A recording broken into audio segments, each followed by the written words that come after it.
مای قومی کرد زمان ناشکی و دانای تو به زمان ناشکی و دانای تو به زمان کس نده کردن برن کس نده کردن برن کرد جنده جنده به قطعه آلا کردن جنده به قطعه آلا کردن هم خوردن رنگ کورو شورشی کنادیان مدارشان سردکن کنادیان مدارشان کس نبی کردن مرن کس نبی کردن مرن کرد جنده جنده به قطعه آلا کردن جنده به قطعه آلا کردن هم خوردین مریا و کی مثل ایمان و پادیمان هر اجتماع ایمان و پادیمان کرد و کردستان کس نده کردن نره کس نده کردن نره کرد جنده جنده به قطعه آلا کردن جنده به قطعه آلا کردن راوی کرد را گوی سرفی و شیران بابقی نصیبکن تاج جهان بابقی نصیبکن تاج جهان کس نبی کردن برن کس نبی کردن برن کرد جنده جنده به قطعه آلا کردن جنده به قطعه آلا کردن کردنون کرد حاضر و آمادنه جان فدان جان فدا هر جان فدا جان فدان جان فدا هر جان فدا بخمل و روشه شیرین و خوشه شیرین و خوشه زمان کردی بخمل و روشه شیرین و خوشه شیرین و خوشه زمان کردی بخوش آوازه لطیف و نازه لطیف و نازه زمان کردی بخوش آوازه لطیف و نازه لطیف و نازه زمان کردی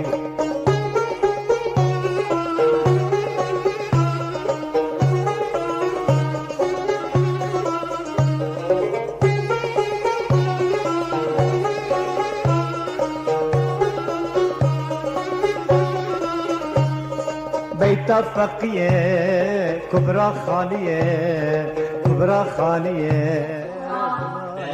بیت فقیه کبرا خالیه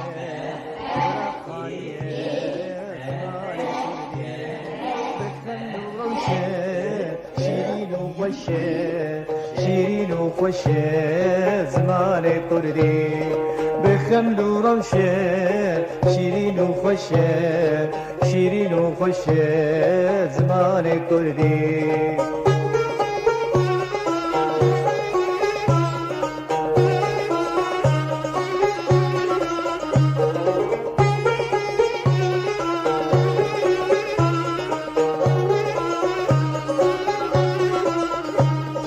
کوكب چیانه کبرا طیرانه کبرا طیرانه زمان کردی کوكب چیانه کبرا طیرانه کبرا طیرانه زمان کردی بخمل و روشه شیرین و خوشه شیرین و خوشه زمان کردی خمل و روشه شیرین و خوشه شیرین و خوشه زمان کردی. بله دم باش تماشاوانین هجا جپیف تیوی سلاو و ریز هیویدارمون همی باش بن ده تندرستیک باش دابن ده دسپیکی دا بناو خواه و بناو یکتیا نویسکار و روشنموانین کرد لسوریه بخیر هاتنا ودکم. تماشاوانین هجا مجارا میا ایرو انکو خلقا میا ویجاره لسر زمان کردیه. میوان می خلقا ایرو کسایتیه که قدر گرانه هیجای مروف بحثاوی بکه. امینها بکورتی بحثا جیاناوی انکو کاروی بکن جبوهن زیده تروی ناس بکن. محمد کلش جگوندوار باجار عمودیه. او ده سال 1988 دا جدایک بویه. او درچوی زانینگه ها تشرین دبشی ویجای زمان عربی. و زیده تر جه 12 سالان ماموستی زمان کردیه. گلک برهمین وی چاپگیری هنه وکمیناب فرهنگا ویندار جبو زاروکان به هر دو الفبای کردی هاتیه چاپگرن. او خودی سه پیرتوکانه و جبو کریزا کورونای یا خراب او ایدین نچار بو کو بری خواب در ریا زومه و دریا اونلاین را کورساتین زمان کردی بده. امین ها در باسی جمعیوانی خواب ببن. مامستا محمد تبخیر هاتی؟ دم باش سلاو و ریز گلک سپاس جبو وی درفته سرکفتنه جبو پیف تیوی و کارمندین وی و سرکفتنه جبو تد خوازم دکاری تد سلاو و ریز گلک سپاس جبو وی درفته و ببینه. سپاس جبوتا هر وها امجی ایرو گلکی کیف خوشن براستی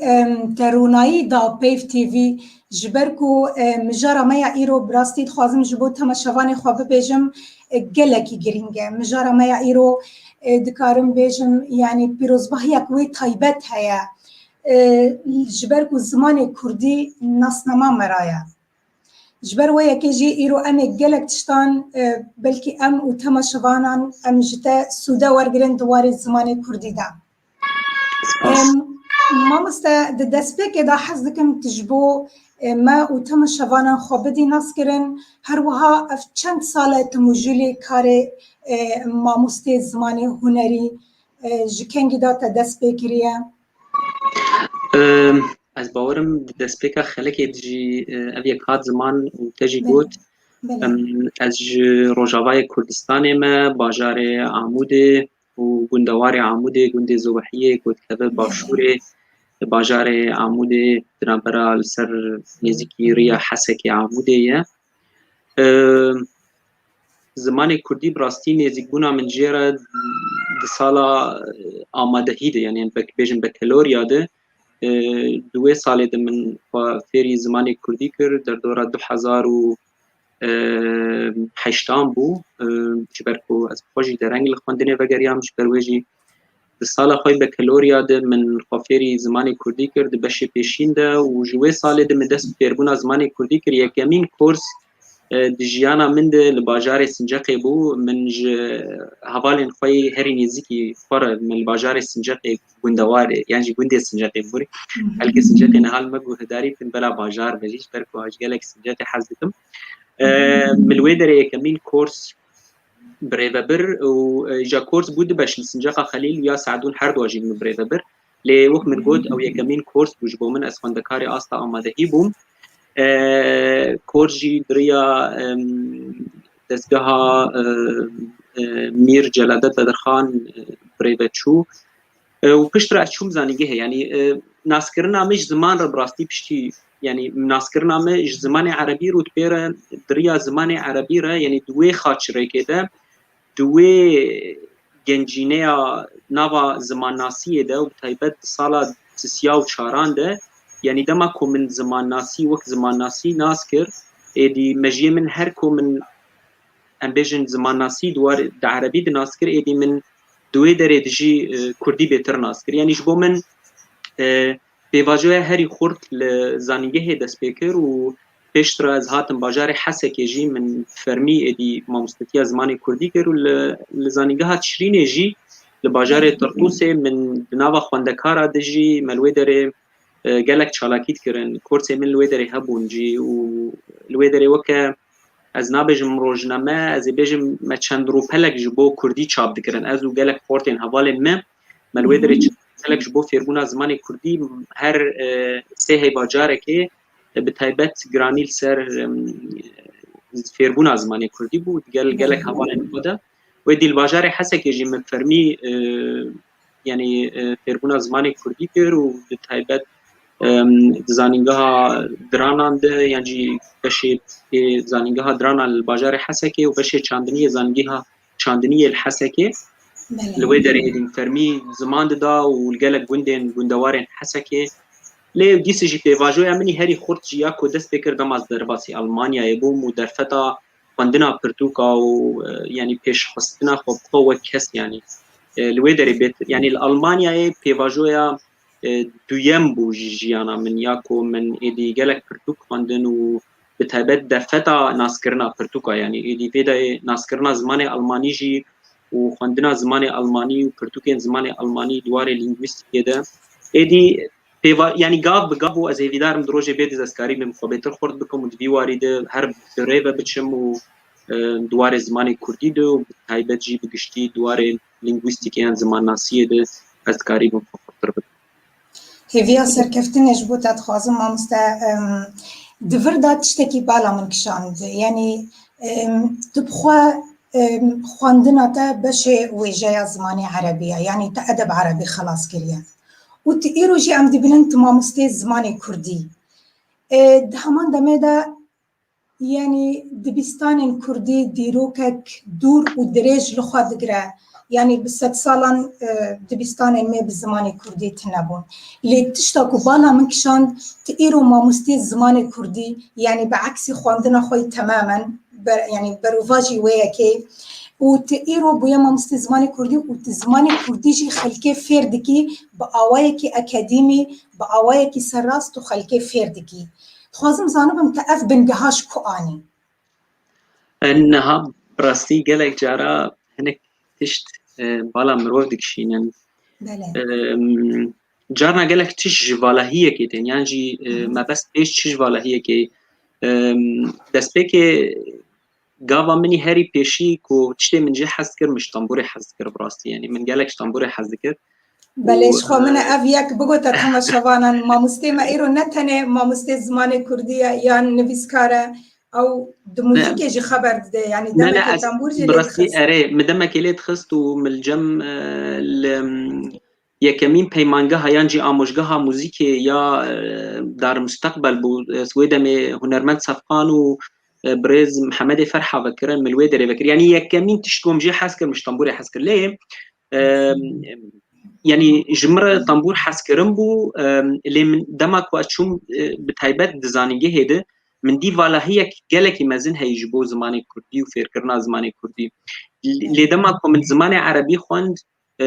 بلي كيليه كيجي من اني زمان جبو من بوريه كو از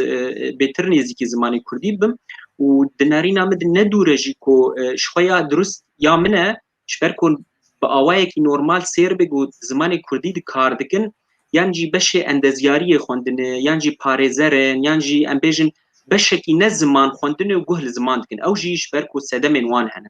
ليا من دبكو بركي درستر بوش بركو من بشه زمان دخوند و از زمان كردي وقت بيجي هوغري زمان كردي بوم نزيكي زمان كردي بوم جبويجي دمكو از نزيكي زمان كردي بوم من او فالا هي كوبري كيليه كي من اني زماني و من خوتي ديت كو از دكاري بم تي دكار بكم قالك نزيكي من بو براستيش بركو او جوشا كو خوندكار نزيكي من دبن دهلكو بيتر از بيتر نزيكي زماني كردي بم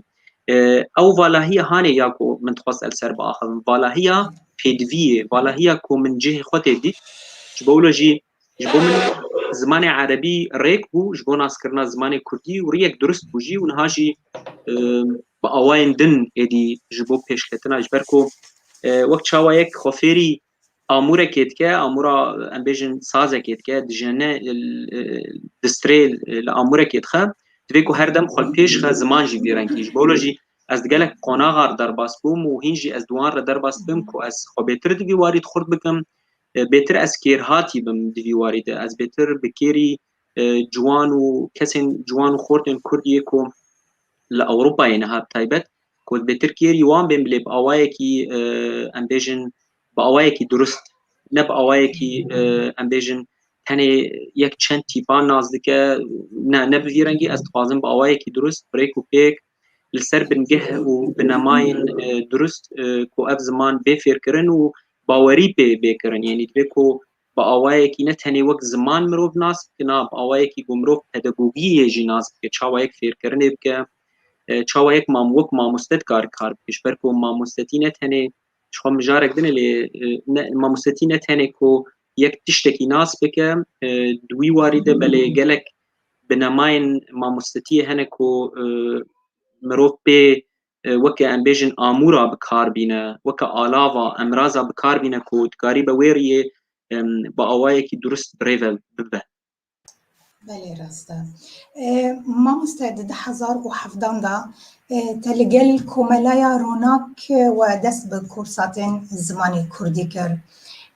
چالاكيان وي كوملي چبون بيتر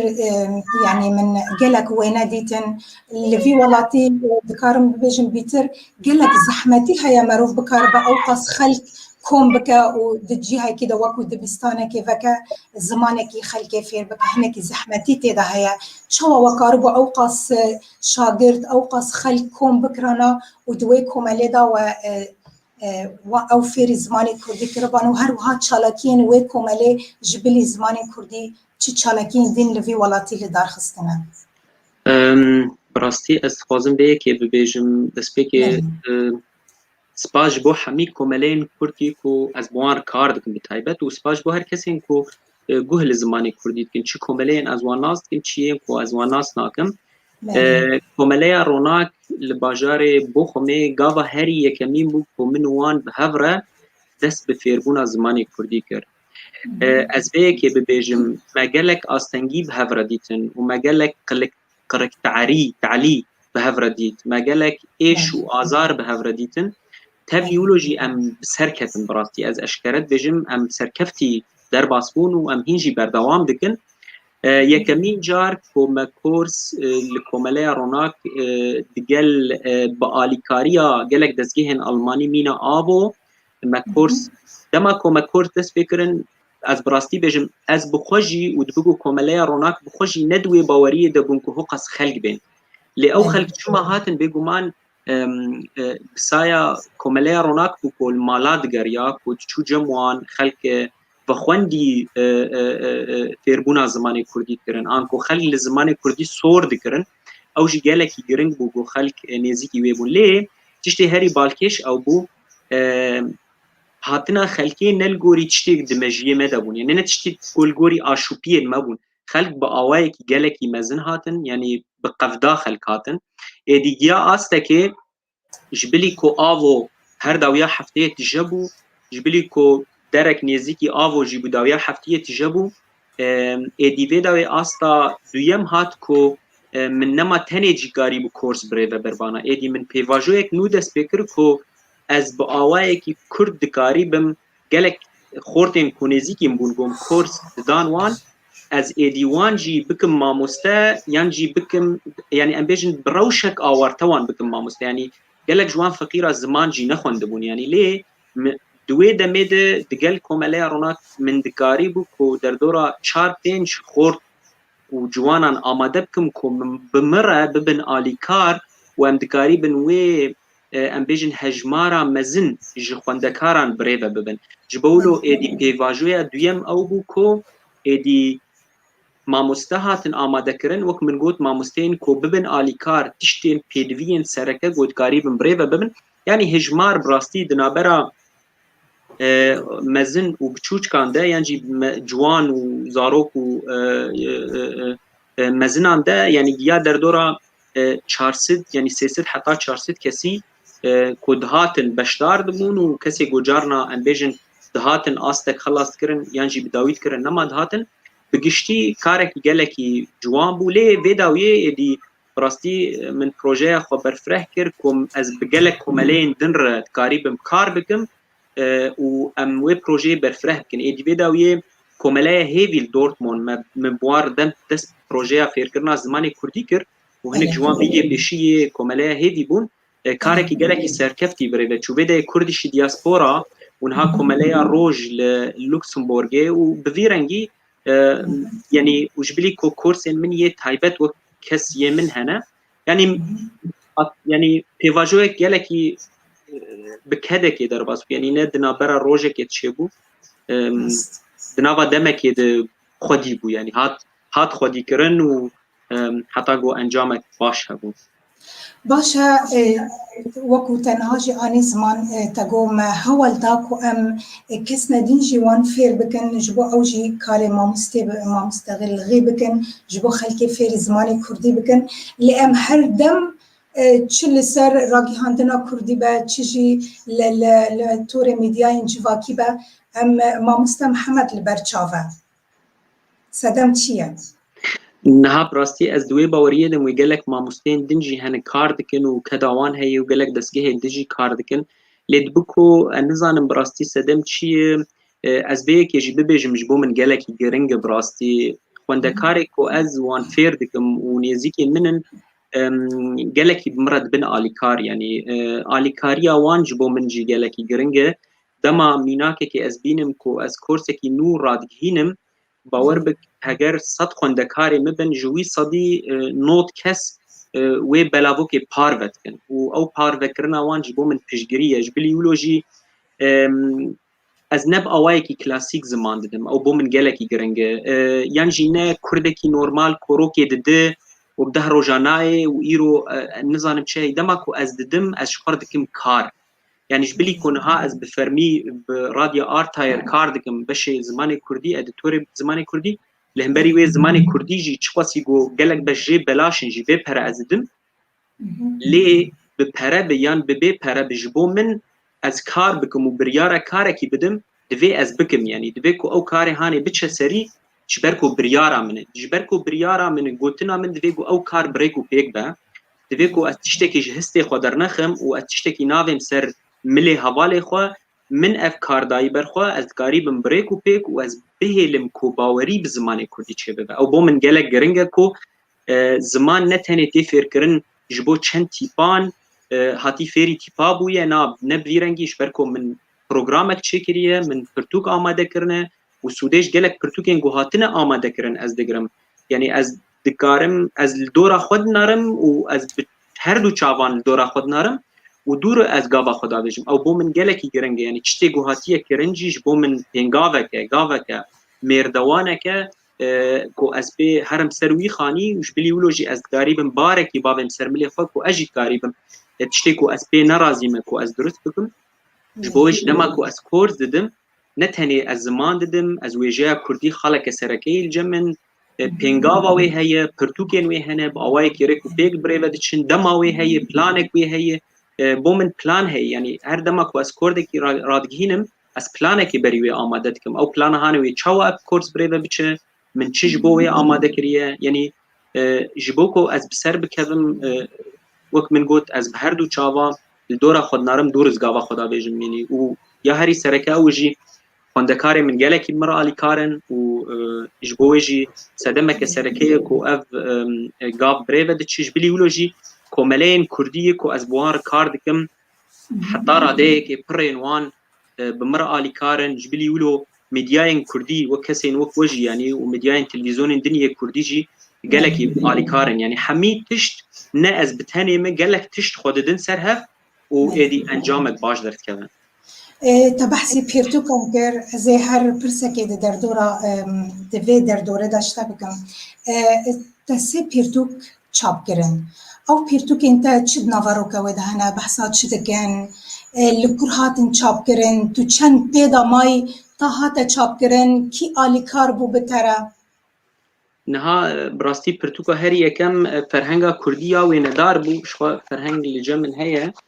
كارم نك وينيا جي امبيجن فرهنگ ويرنگي هجرا نظام فيانيه فرهنگ بشي شخوا بشي نوروز جيتين هي يعني فرهنگ جاي كم بو براستي من آماده كر فرهنگ پروژه یا دزگاه رومان بو دزگاه که فلسطینیه و لأمريكا برتوك هردو هاتن شابكرن بألفابيا كردي يا لاتيني وألفابيا كردي يا عربي. بروجه هاني براستي يعني وك فكر نفكر مبو يعني بروجه يا دزگاه رومان خبو ودريا هنك دوستان وك امبيجن نابركي اوجي ما يعني كك مرفانجي بيدربو وقالك دوستين دن وان ام جياندن هبتو او بروجه هاني قوتن بروجه كبيرنج الجماهير كو ام فرهنگين كرديه وندار آماده بكن شبركو فرهنگين كرديه وندار ين زاروكا دنابا برتوخانه كردي ده كردي كرمانجي دور تادي كابانو قد نه كردي بگشتي تنه كرمانجي تنه براستي يعني گوري شوپاندن عمل گوري دیتن عمل یک فرهنگ لباكوري كردستان هاتي چكرن اوجي نگلكي باواي وي يعني تنه واتيا ناوانن فرهنگ ناواروكا و چاوي خالق گلكي گرنگ تيدي هر دم بشن افخالك ياد دوا وينيكي گشتي ددته يعني امبيجن هگر دما كنت سر اجلان دا اخبي دسبيكي دارستانك هي حمي اجل دناوا وي دن بي كوناوي وان هبه والدردورا وي دارستاني او نيا مزن نافين حمي اجلان هنا انكو تشتكي درفتا هري يكم جچاوي زاروكير يعني جالي پداگوگي زاروك بخود كار سروان اجلان باخبه دیو باف دکارن بزارو کار سروان آجلان او مجارا کلبر چاوی وان باخبه ایدی پشتره واتیا وان پیوین کود هندره و روپلیت هاتنه نیفساندن ایدی تینه شروع بکرن ایجا 25 بشن دناف ده بشن نوروزه هیه ام بيجن وينيا نوروزي جيبلي رنجي وينيا كجشتيه جلو برجن كردين ديلان وسماين كردين و الهاوردوراوي حمي خوارنن كودناوان روجا نوروزي تينا خوارن امورن موزیک یکو کرد نوروز دلیتخن جلو برگن کردی گوتنین کردی کو روجا کرد چ روجا نوروز جهورد بجن در دورا وینیا سرکه هاتن شروع بکرن و ندنا با وینیا سرکه ده وینیا سرکه جه مجی خو ای وی خوندکاری هانه یان وی خوندکار هانه کو او بخود قریبه لبنره وینیا شروع بک سر وینیا با اخبه او جگاوه که گلک خوش بو ادی پشتر پرتوکا ناوی آجلان آماده کر ناوی آجلان جگوندیتیا من هات براستی یعنی گریدانا منی با آجلان ره و حس کرنا منی گلگوند آجلان ره چکی جدا بو یعنی هر دم کره من هر دم هبو هسپا کوچک یعنی اف آجلن ویرنگی هر دم یه من هبون و من جوان حس دکر یعنی میناکه که از بینم یعنی دم از چون برپز من شوانتی جد کر یا مالا ما بو شوانتی یا مالا ما يعني هردم كركي من وكوچكي من هبو ومن بر جوان حز ذكر ولو از من هيز ذكر يعني از دويه هستي دبوكو او كوچكي هاني يعني قالك يج مفهم دك يعني اجبولوجي هاتنا مني المانيا وتشكرنا برتوكي كيل سرناوي اجل من حسكرنا من ج اجلان ربوت بيش قلتني دجيم ابيك اني زمان كو دوي كو لكردستاني قهل اجلان بكن يعني بشكنج ام بيجن او بشكنج اردنگاريا كردستاني اجلين كردستاني اجلين كردي هنا يعني اجلين كردان هن يه تايبت بكردستاني هنا پرتوک چاوا هاتیا آماده کرن پرتوک سر الفبایا کردی هاتی دابش کرن سر تیپان د پیشی د حمی تیپن کردینه د ناواروکا وی د جتیپا آد ام بیژن دست بکریه ام بیژن آجل و ایدی ویرنگی بردوام دکه و هر آجلک د آخذه یعنی ام بیژن دما کوتی بزن من چاوا کریه چاپانود من او کته کریه یعنی بزن بویرنگی و دبد بزن د آخذه یعنی میناک بزن دبجه از جهی حزدکم يعني جي اج جزيري حزدكم يعني يقولوا هنا كي بزارو كير دا اخذه وداويا جبو بالا زارو كان بكشنا بيتركا بخفا جريدا والهرد نافي ده اجلان راهنان هنا يعني او هنداري هنا جبوكو يدين وينتين بيناف ديكو جزارو بيج افتشيه والداويا كتوكي مامكين كرديين سرنافي اجلان هنا روبلكه روپلک مامکی لسر آجلانه ام بیژن بویرنگی و داوید جی پرش زارو کان تکرد تشکی جان آجلین حزدکی چماتش آجلان حزدکی بویرنگی یعنی پرتوک بگشتی بویرنگی هر دو هاتنه آماده کرن و سده می چکرنا وانجی من گوتن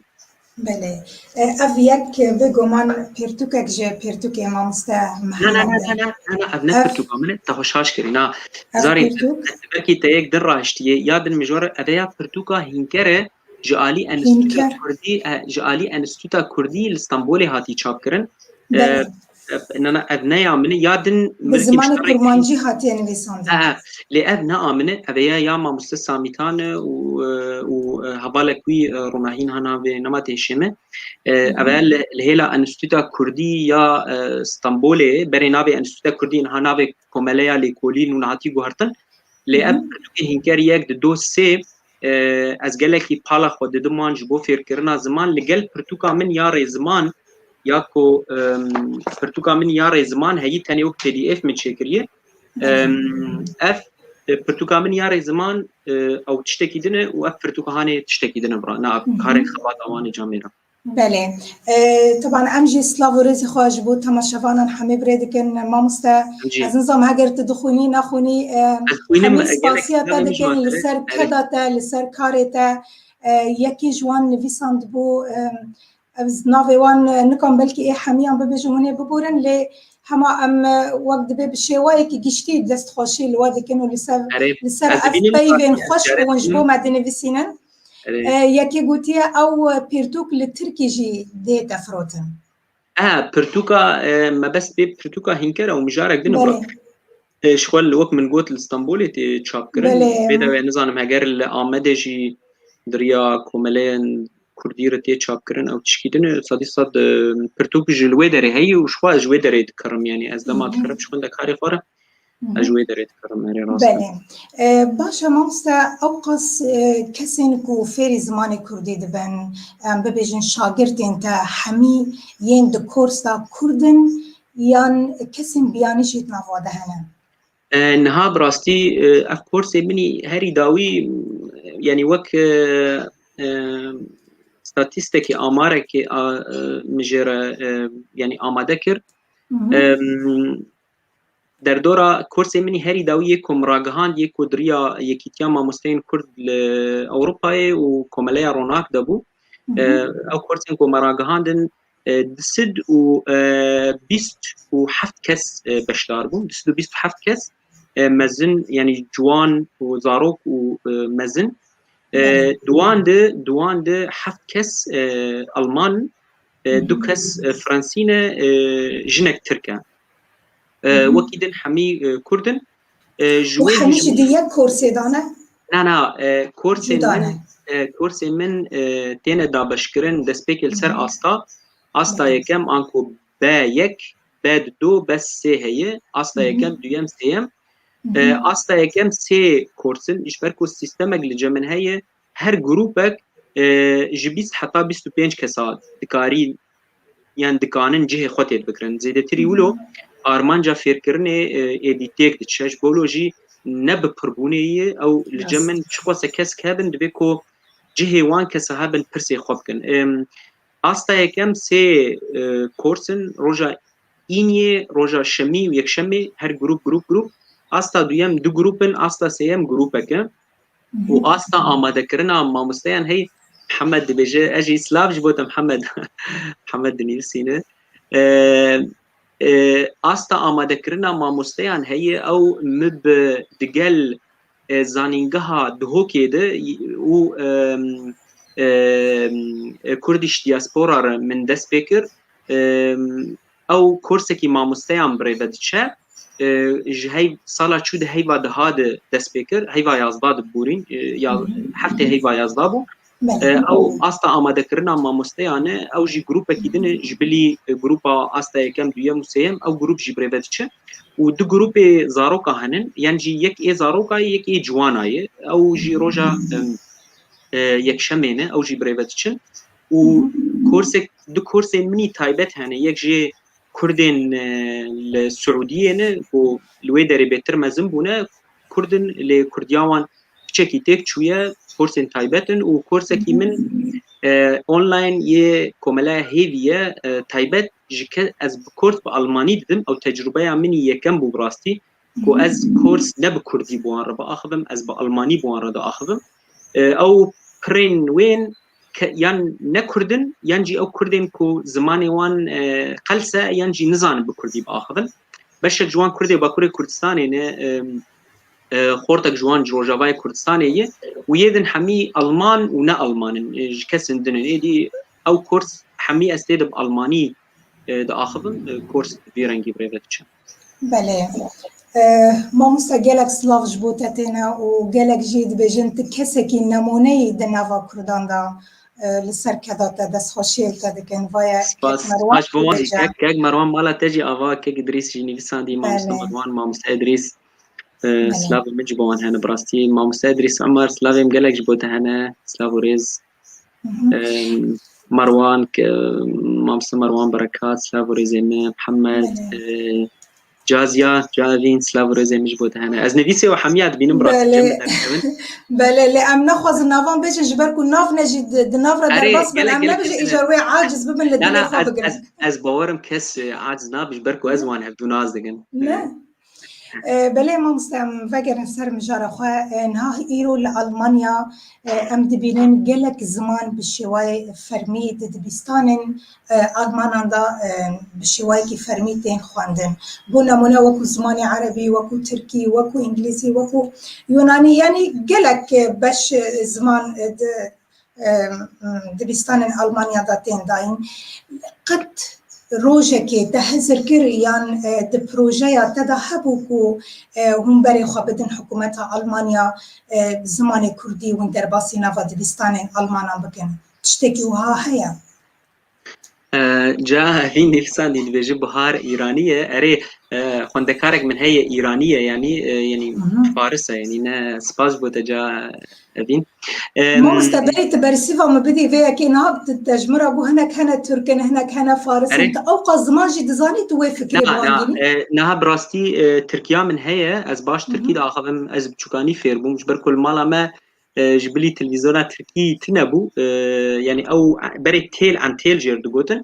دمالا مد أو هبو از مزن بوم أزانم تركي نكو من خفيري تزماني تركي كريا لي تركيا من باشا لي فارسي جي هنكي أزانم شبركو لزانينجه هي زماني نية دويم لهمبري عربي فارسي بو از مجبور بوم يعني تديد زمان هبو زماني عبري هبو وزماني فارسي هبو إجا خواندكارين كرد بريوان ما زماني فارسي هالدبجار وش خواد بلقاها خودج يعني فارس وكرد جبنا مالك يعني يك مالن اجالي زمان ده قالك قوتنين هبش هنش خو بري هر کس نورمال جنازته لوكي دجي جرامرا يعني 4 سالال زانيگه هر ساله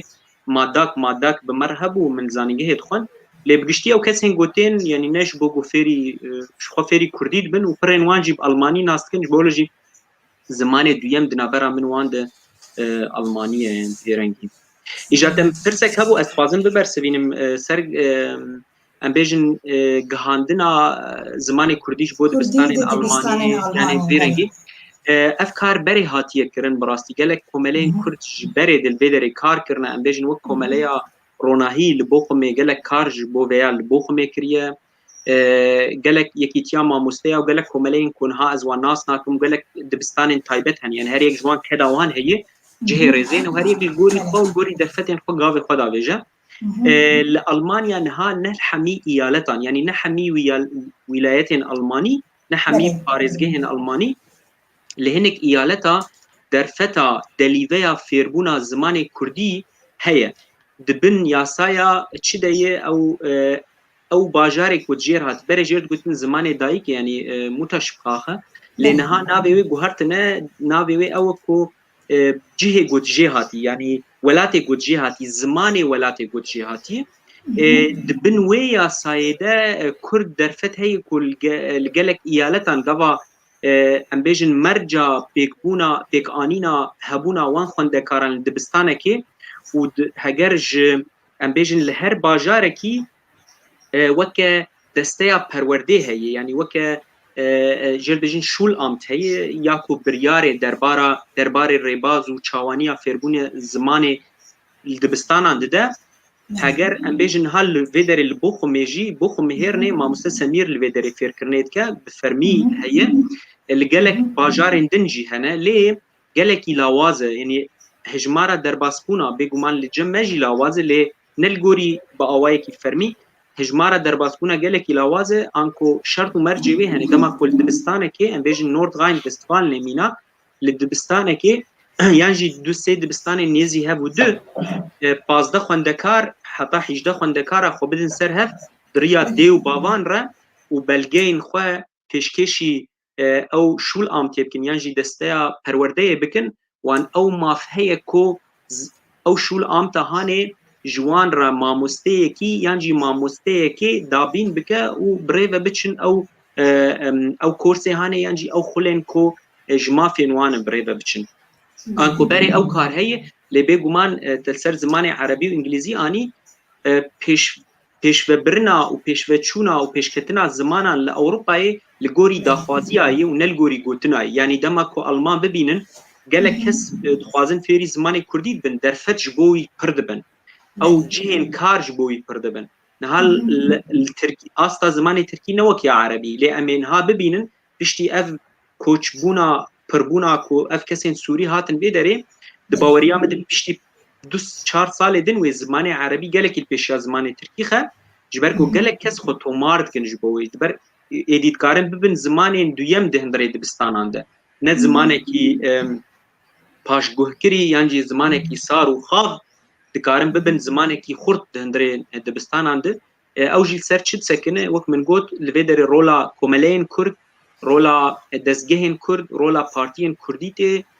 ku malbata handan bidin wan han bidin guh li wan bikin bi wan re biaxivin ku ew malana ne tenê zarokê xwerekin derên ku fermî hene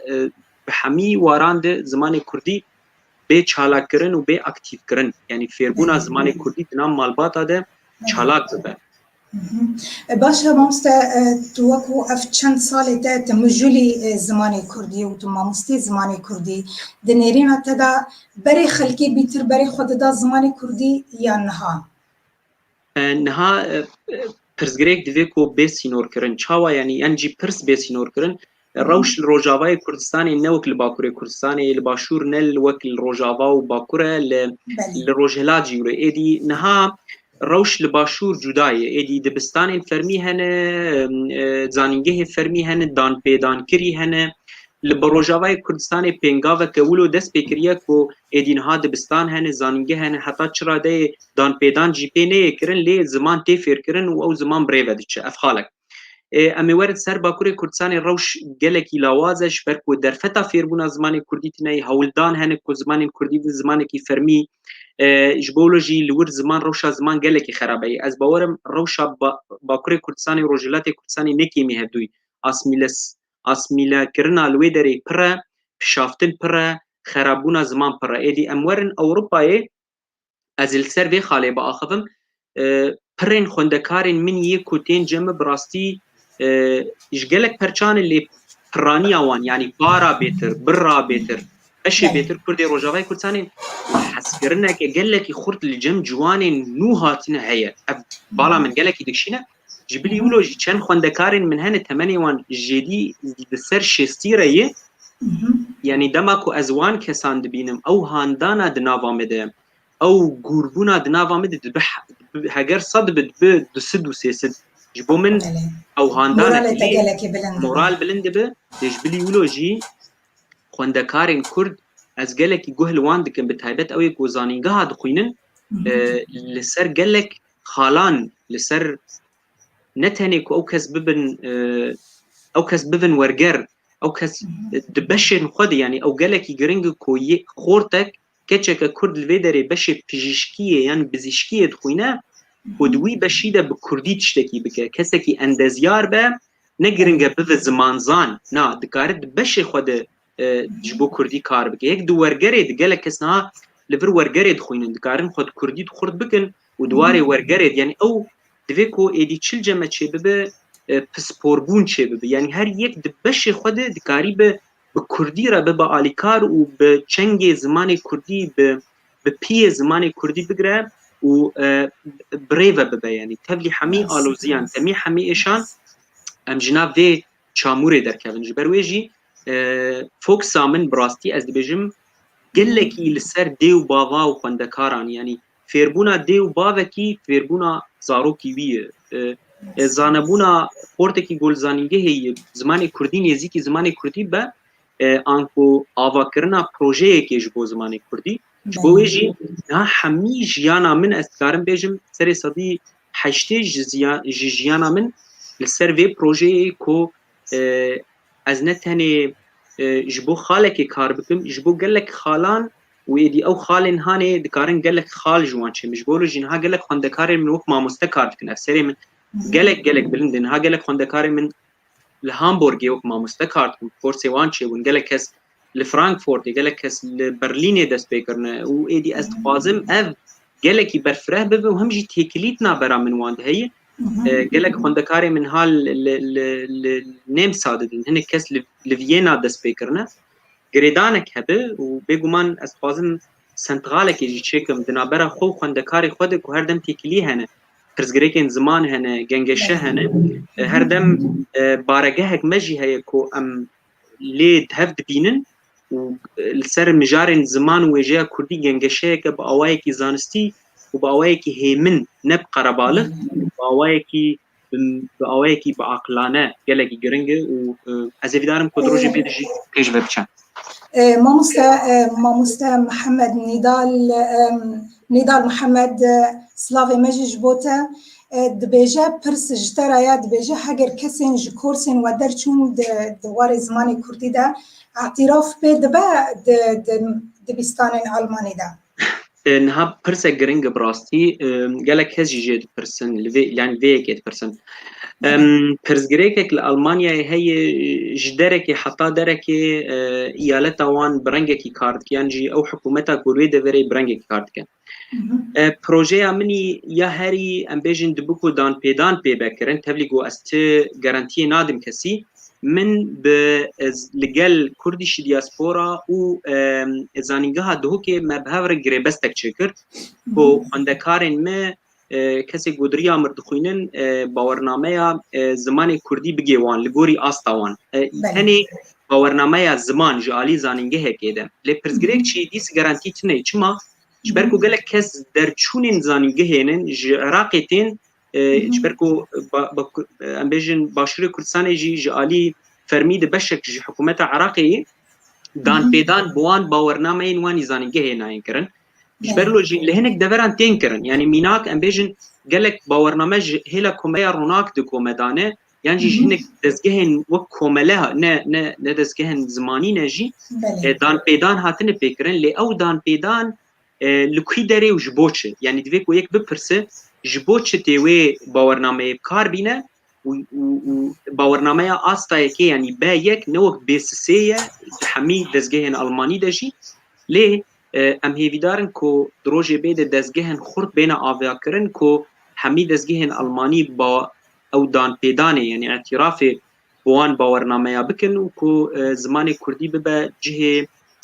ام بیجن باوری الجن دزگهن آلمانی لی باوربونا زمان کردی نش خردبون و لاوازبونا زمان کردی تی قلسبون و خردبونا دزگهن هایی تکرن و تکلیا دگل ام بیجن اف دزگهن فرمی یعنی وک ام بیجن اموجگاه گوتینگ یعنی جی گلک اموجگهن ام ناو نتوی هنه دوی مروف لگوری سیستم و ریبازین وان ام بیجن باورنامه خواه ازمونین خواه آماده بکه یعنی هنک تشت هنه هنک ری و ریبازین ناو نتوی هنه دوی که مروف لگوری وان کار بکه و تکلین بوان کسان رو بکه که زمان کردی دان پیدان بکرن جبولوجی همی کورسین کو از آماده کم همی متریالین کو از آماده کم ری و ریبازین کو از بکارتینم از مونی کو از پیشکش دکم از هول ددم همی تشتین کو بفرمیت نکرن دوی چارچوبه هانید یعنی دوی خلق هانید دوی مالک هانید کو از دکاریبم تشتکی بکم دروش بده ببا جه دان پیدانه و هول دانا دگل زانینگاه دهو که ده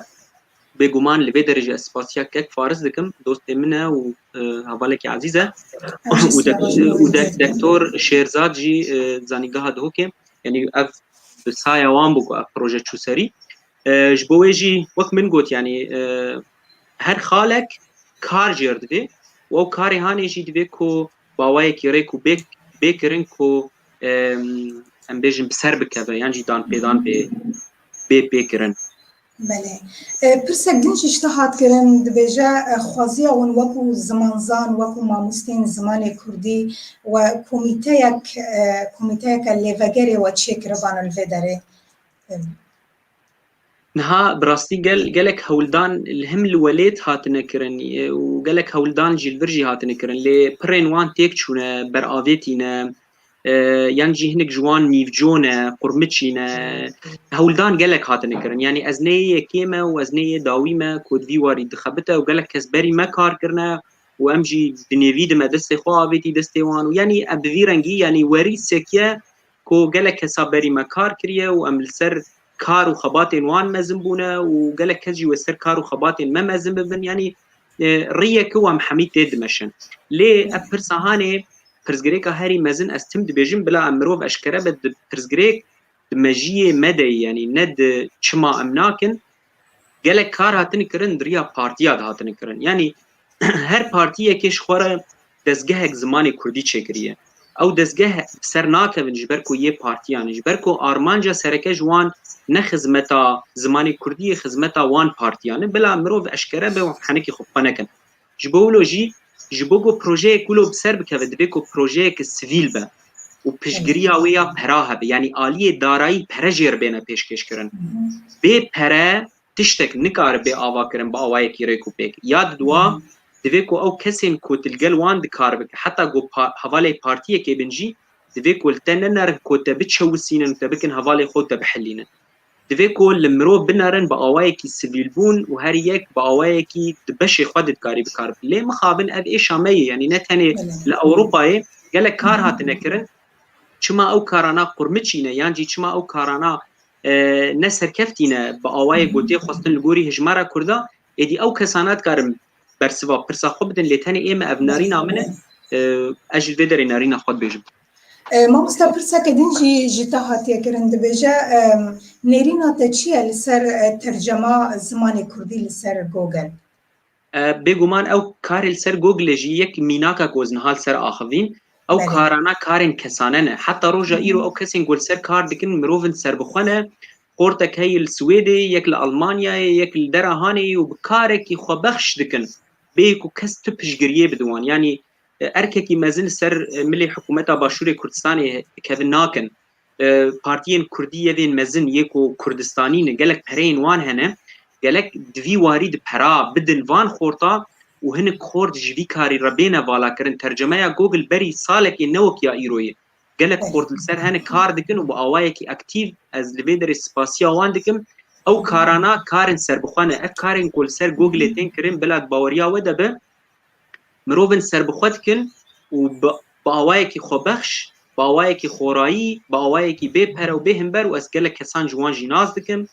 دتعبن دوستن وان بيفادات خن وهافوكا دات خن والهمبري وقالك قلتنا دات خن روج بروج ترجمه جوجل ام دبينن خرد باش دبا جبولوجي راستا قالك بيجن قلتنا راستا قالك خرد دبا او خردبونا و دبيكو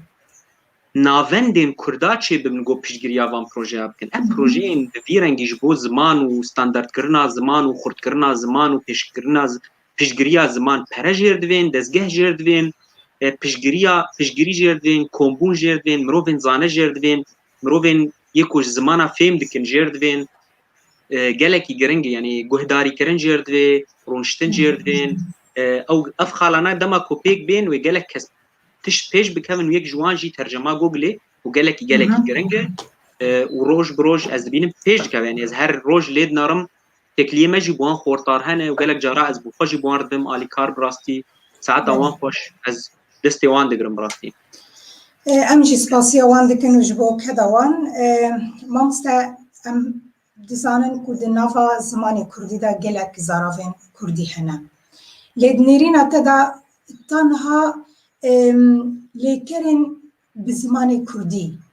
جه خوا داگرتي ادناف زارافين كردي دا براستی پرس بچكيولو دن بدخياني كرن زاري دناف برا يعني دناف زمان كردي دا تدي قلق زاراف هنا دنيرنا تدا يعني قواعد كردي جهي خدا قلتيا تانها استيقشتم نها خالك سركه هيج بوكو مجار قالك زلال جي حتى روجا ايرو ستاندارت كردی تنه یعنی ستاندارت کرمانجی هی ستاندارت سورانی هی ستاندارت زازاکی هی هر سی زاراباین کو سارا زازاکی سال نوتی دو سورانی بریوه و کرمانجی بریوان هر دوا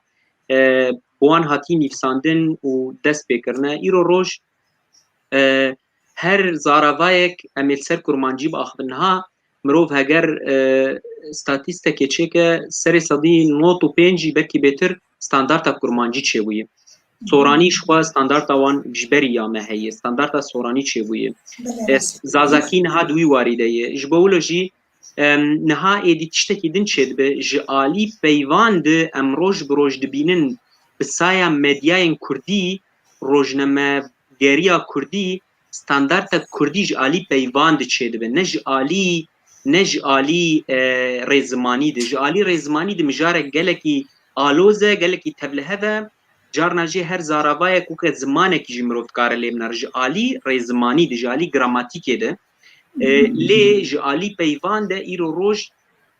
ازديس دوباره بكم نفسايا تدسگهان نفسايا باوايكي خوراي وبالتايبت بسايا مدياين كردي ين ديتبار يعني وقت تلفزيون و امبيجن بتايبت ايفن كردستاني يعني نها مروفت كار بيج ستاندارت كردي جالي بيفان دي چبين هاي ايرو مروفه كي كونزاني بزمانجي للسوراني وكرمانجي بنردمين قالك بيفين هبش چبونه نابراوانده دي زاراواي جوي بريا فيج في بريا قالك بيف چبونه لي امبيجن امسر ستاندارت كردي وقواعد كردي وهبش مجاره قالك آلوزه قالك تبلهه مجاره قالك برفره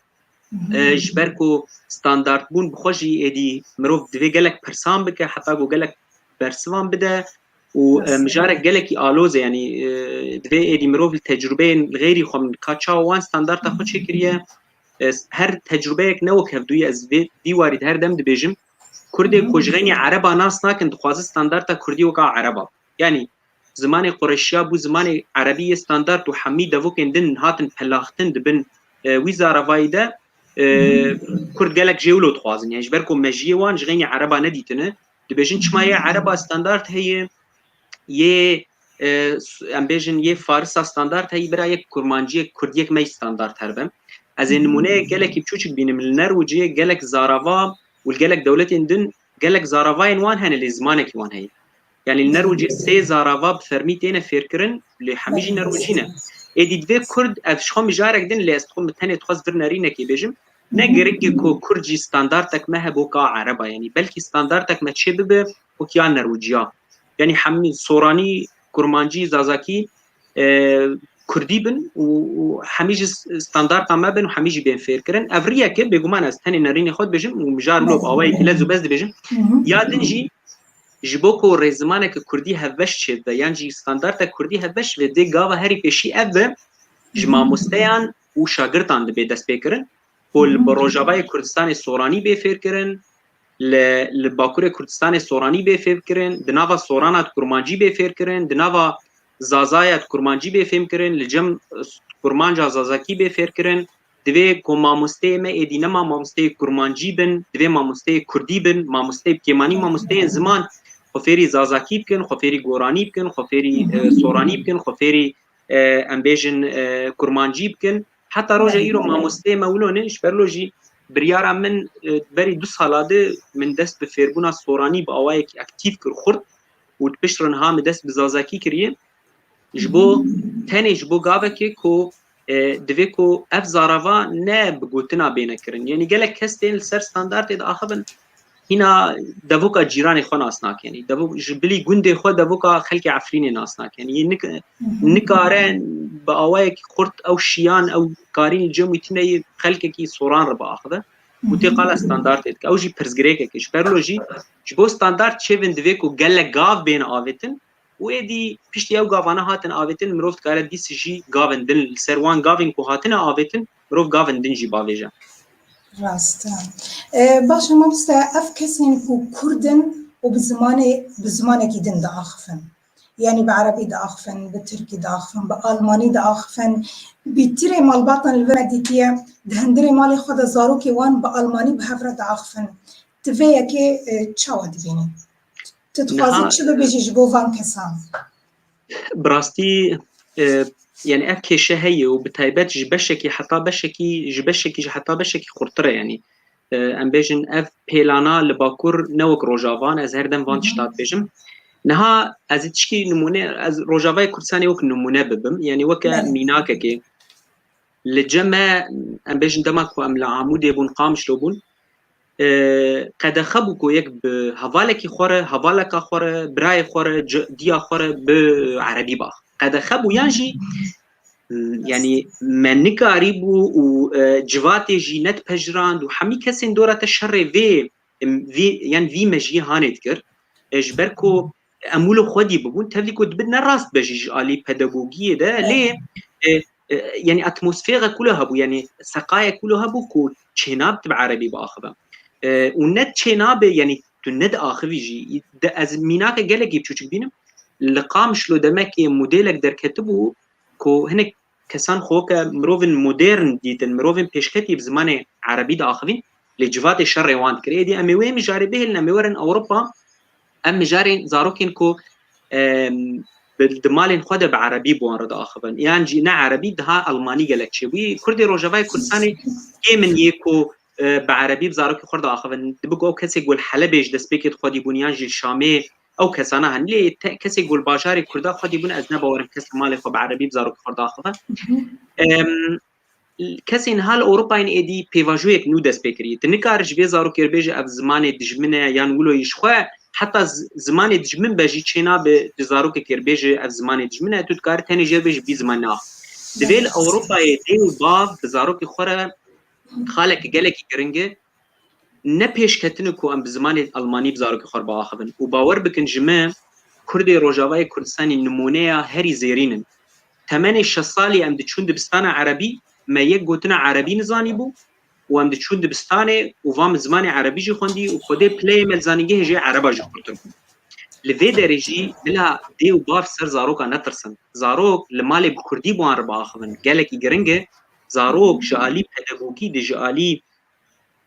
پرورده ده با آوایکی درست خودی به با آوایکی باش خودی به بکردی بیره با آخده او دکاره باش فیری المانی جی به لی دما خودنی دگوتنا با المانی جیرد بجه دگوتنا با کردی جیرد بجه او زاروک زمان شکستی مزند به زمان خوار مزند به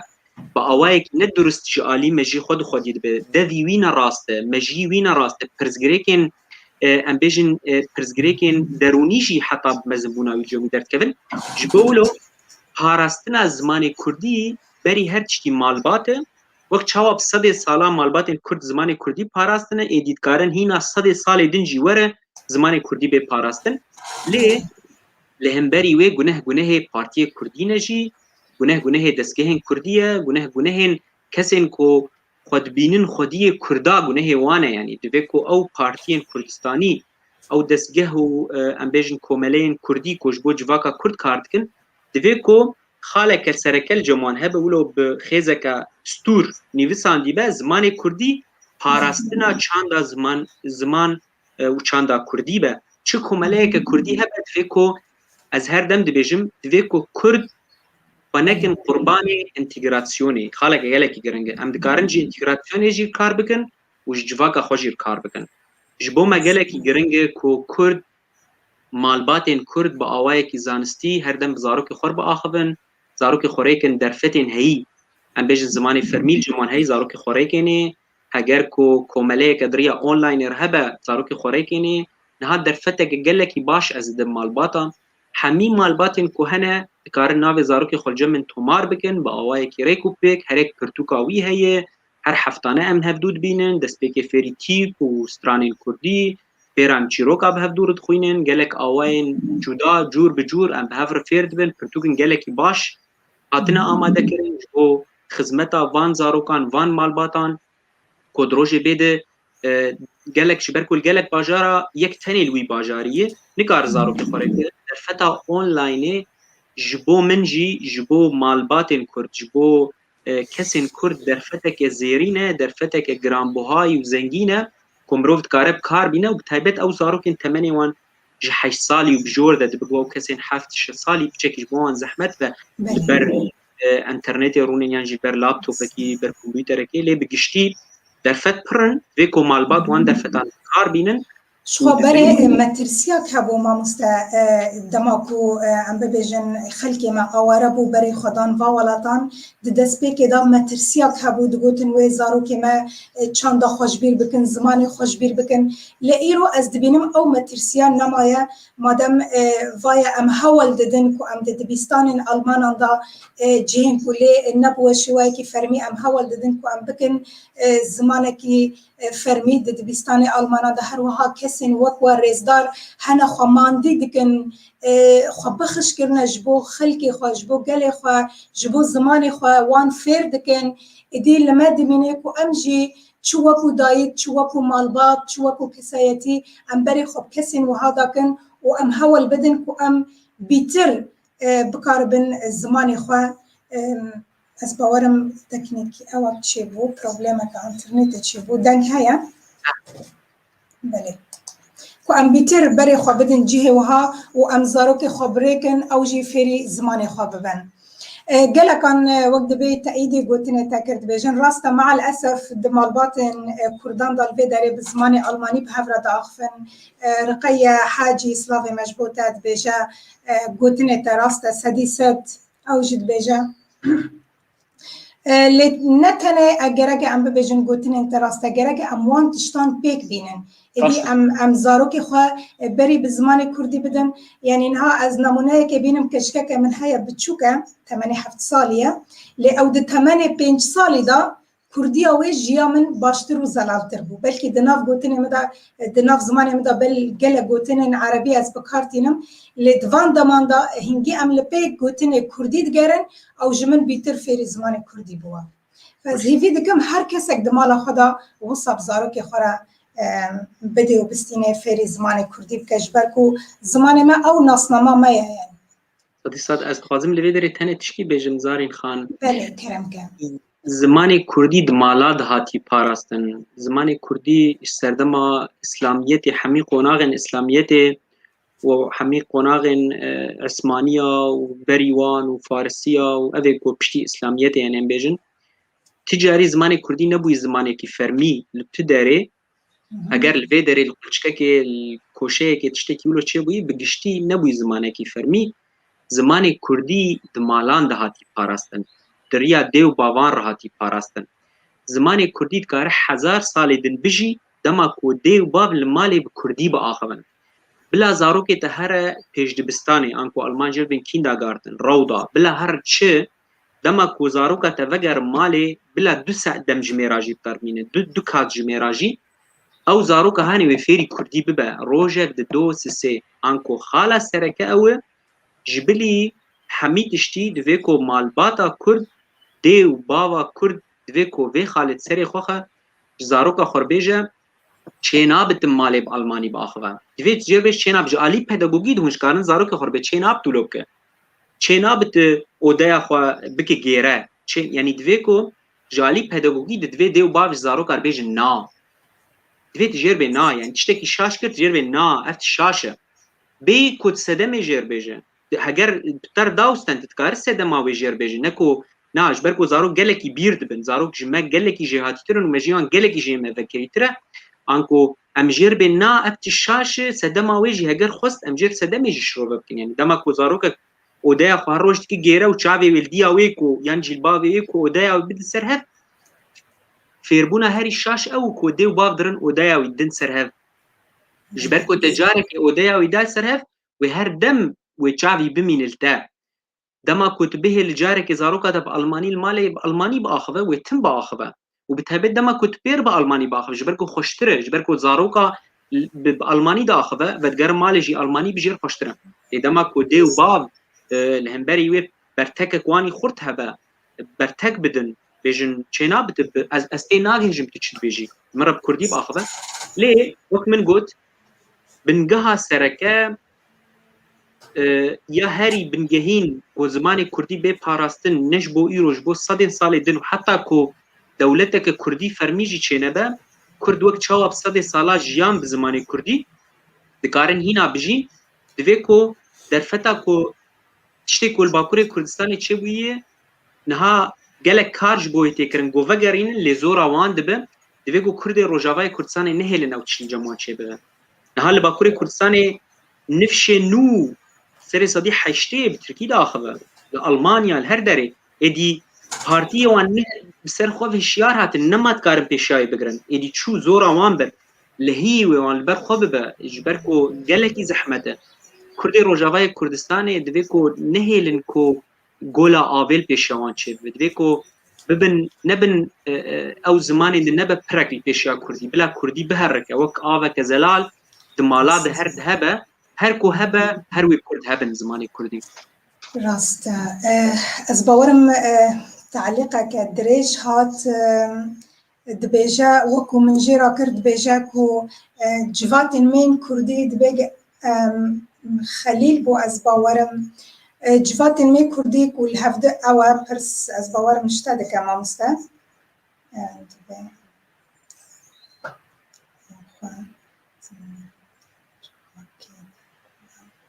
erê rast mixabin yani ew tiştê nabin niha xalek din jî gelekî giring e ku li Almanyayê pirsgirêkek heye li cem civaka Kurdî pirsgirêkek gelek berbiçav heye ku gelek tişt hene ku gelekî guh lê dikin û tiştin hene gel wan paşguh dikin yani bi du çaval tiştan narin yani kurê civakê wilo yani çavekî tiştan narin wê jî divê ku çavek li ser zimanê Kurdî be yani dema ku em li Almanyayê ne em ji bo em bêjin entegrasyonê tevlihebûna civaka Almanî gelek komeleyên Kurdî kar dikin divê ku çavekî wan li wir be çavekî wanî de li ser Kurdî be yani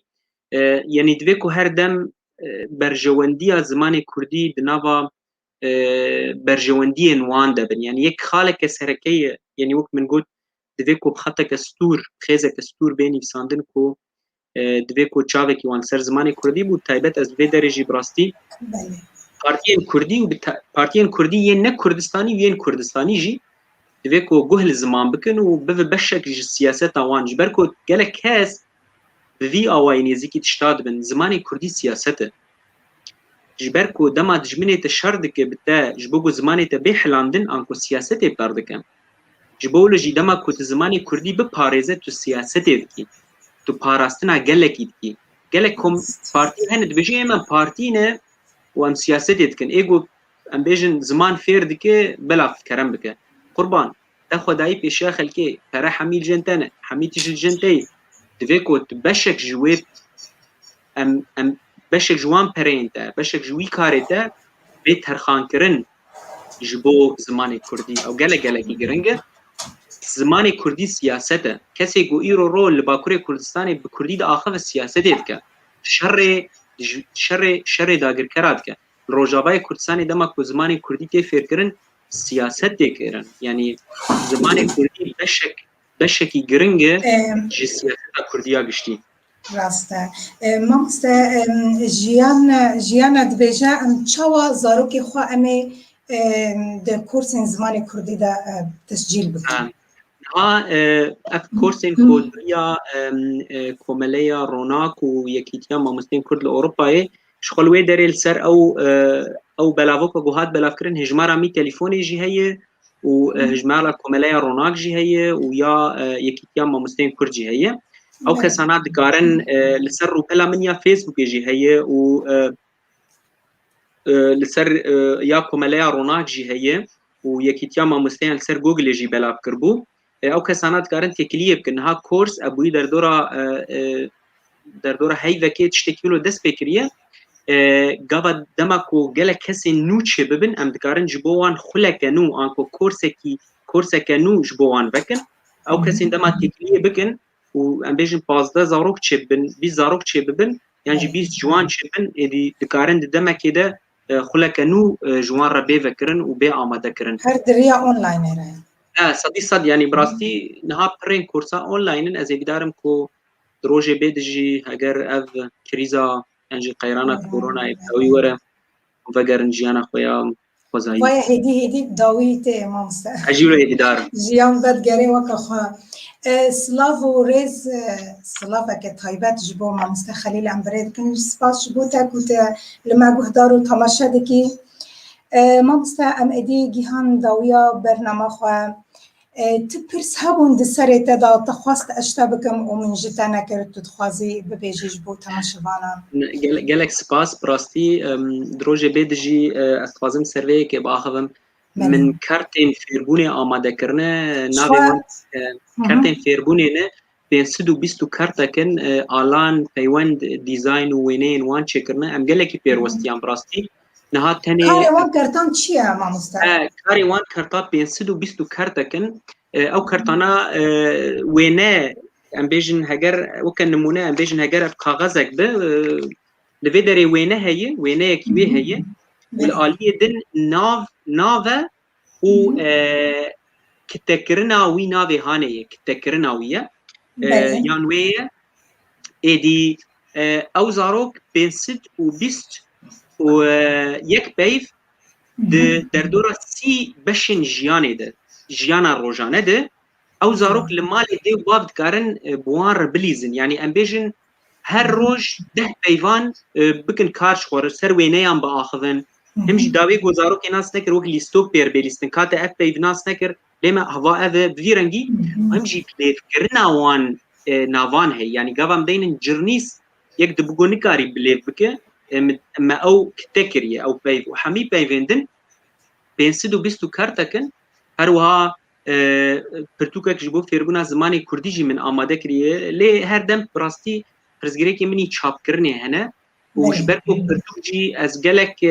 پریان لواندم از اشکره بیجم یعنی جالی دیزاینی جالی وینه یانده تشتن خوشکه شدکم از نخوازم تشتکی وقت به تشتکی شلقی جی درکب یعنی تشتکی هما از بشلقینم و بمشم جی از نخوازم چاپ بکم از تخوازم با آوای کریک و پیک بین چاپ کرن و چاپین وانی باش بن کوالیتیتا روپل و برگین تشتکی باش به جبولوجی پرزگریکا من هر دم لگل و شانخانه کردی هی کو هینا نچوی سری از ویدارم نها تکلین هن کو جامرنا جی خدای بر چاپ آوان از ویدارم کو بین چاپ کرن و دروژه بده کو پشتی او بین چاپ کرن دیمروفت کاری به پروژه دنجی بریو ببا و نها پروژه من هن دگل خواندکارین خود کو کاری من بتهبت دواره ورگره ده ام هنک تشتام بکن لی هر تشت بلاد دما خود به زویدارم دروژه بده تشتنولوژی بینه زودترین دم دا بین چاپ کرن و بر دست زارو که مکنجی مامس از پرسا داوش دکم برین هاجی که ندال عین او پرساش تکر لی از پرسا خبرنگه که دین دکم دما کو زاروک یان کسین کو جکورسین و دردچن دین خلات کرن یان شهادت دست خود کن چاوای داوی نها اتشکی بیجم جبرکو من گوت از نه یک جوان کسام کو از پیچه کی باوای کی جداد کارت کم براستی خلات کرنا زاروکا و کیف خوشی شغل جمن تنه براستی جبرکو از دیجی وی کم کو ام زاروکا کی سر زاروکا کی بگرن حتی گو استا و جیادن خورتر با باوای کی فرمی نرخاندن هی یعنی چاوا نرخاندن باورنامه یک دیوی کسی و دوی باورنامه د او کسی نرخاندن استا و چاوای جرته اشکره کرن وکو هی وکو او کس هی دوان شش حیوان د چاوا او کسی هانی مشیایه نرخاندنا وی کرن دبشن کو هاتیه فیر کرن و اسجیل گوری رجه تی نشان کرن لی او خلات کرن نای کرن جاره که مکرجی بداوی از دیشی ویبو استن بلندجی یعنی امبیجن استا یکی دو سیا هر کس جی باورنامه وی هیه و هر شش حیوان باورنامه که فرمیت گیوان امبیجن مهر کریه لیا زاروکا نه باورنامه بهتر جی نرخاندنه یعنی نرخاندنا و پیواژویا کوپی بده مشیایه ولا اوروبا بگشتی اتشتکرن یعنی باورنامه که وکل سوری تشتکیلو نایکرن بهتر نرخاندنا زاروکه تکرن داویات ساله ده و ما مستبریار تن کو کس هر لکویدره ادی بردوام بکه لجبو مزنان وک من گود باورنامه وان هنه هر یک لگوری استا خو بسرد کبه کسی کو ازمونا خو باش دنی وسینه بسرد کبه کسی کو ازمونا خو بسرنا کبه بند کبه و بزیرنگی پریودچن گلناز دبیجه هگر قیرانا کرونا رابو کورسین ویل سر اونلاین اوجی خلاص دبن لین هینا بردوامن نا زانه كورونا يعني ام بيجن اف كريزا كورونا يجبو من درفتك بو ومن شوي فيربوني دريا اونلاين يركر وهر بردوام باش بركو نها خوندكارين من افيكو اسقالا واندكم سري صدين نوت نل دفراكو ازليت جين جبولوجي او هر كورسي من بمين اونلاين جي وبروجين جالك خوشتر جبو اونلاين بينا كرن ودرفتن جالك يشترو جبركو روج بروج ادي ازجي اونلاين بيتر نازدكم واز بيتر لسر زومي روجا بيشي من دس بزومي كرنا وكنهاب ونها جالك او امبيجن درفتن دزوميد هن كويك تشاوا جالك تشتاند كار لسر زومي بك تشاوا اوديان تشيكا وجالك درفتن دن هن كويك كاره وكا ما مستاب زومير وخندكاري خبري بب وجالك تشتن خوش زوميد هنا جبولوجي وهر كاري السر زومي بردوام با يعني السر اونلاين اد بگو سبب برنامج يدن بنزوم با بيشتين ها برنامج واس كارتين زوما دبگو سبا يك يدن با لي يا هري جرينج جبو من وقف برنامج هر بردوام با وهر كورس اونلاين هبن والهمبري ويجي وكورسين كل سر عرضي يعني اوفلاين جي ويج هر هبن باوی محمود بيجا زنبونا جواكي بري زمانه تبعي اكيد شو ودنا الخيني بري زماني كردية هجر جوات بله يعني هردو بهفدو جريداين يعني تشكتنا زماني كردي وزانبونا زماني كردي دمجيه ويمرو بيده يعني مروف نكاره جبركو اويا دبيجي هجر جوات سراست با زماجي سراست با مروف زمانه يعني از زمان بطرد اخذم مروف زمانه يعني قاف قالك يقرنج يعني هر مروفك زمانك وبيشكتنا وي مروفي بيشكتنا وي زمانيه مروف وزمان جهب نايم جدا كرن يعني هبونا ما بزمانه يعني اگر من كرد بنجي تشبن دما از دا اخذم از زمان دا اخذم او زمان يعني او زماني كو اسبيد اخذم او لغتك كو اسبيد اخذم ازم يعني وبيشكتنا مجيه من او زمانه وجبولوجي مروف نكار بيجي اف مروفه واف زمانه مروف زمان يكن وبيشكتنا وي مروفي بيشكتنا وي زمانيه يعني هر دو جي سر هر دو سر راز دكن بله مامستا ام گلکی کیف خوش بوم کت بشدار بوی دو برنامه مداو ما گلکی سودجی بگمان جتا ورگرت هیچ دارم دمن پیشتا ام هین سودجی تا ورگرن و هر کس اگجی بری خوابدن کورسین وها جی به پار نمینن جبرکو گلکی پیوسته دمان هدا ام زاروک خو زاروک ما او پیش و روزا منه نتنی ام زاروک خوجی بری خو برکنج بو زمان کردی سپاس جبوتا کتب مرابوی مامستا محمد کلش سپاس جبوتا زارین خان گلک سپاس بوی درفته سپاس تجی ماندی بود وستیا سپاس بو پیف تی وی و همی کارمندن کو نهاج بوی کار دکن و همی کسین کو بیم جولن سرکفتنی جوا و روپلا ورد خوازم کانالا ورد خوازم هر سرکفتی بن سپاس بو توان و سپاس بو هر کسین کلمه تماشد کرن و کسین کو شروبت نیفساندن و هر سرکفتی بن سلاو رزین من هنه گلک سپاس بو تجاره کدین بله تو شوانن هجا بری ام خاطر خوشوا بخازن هجا یا گوتنه ام دست خوشی یک تایبت جبو حوالن میین لسر کنترول کو ایشف بمرا گلکی ماندی بون دست خوشی یک تایبت جبوان و سپاس جبو وجه کو الما گهدار و تماشا کرد تا جاره کدین بمینن خیر و خوشی دام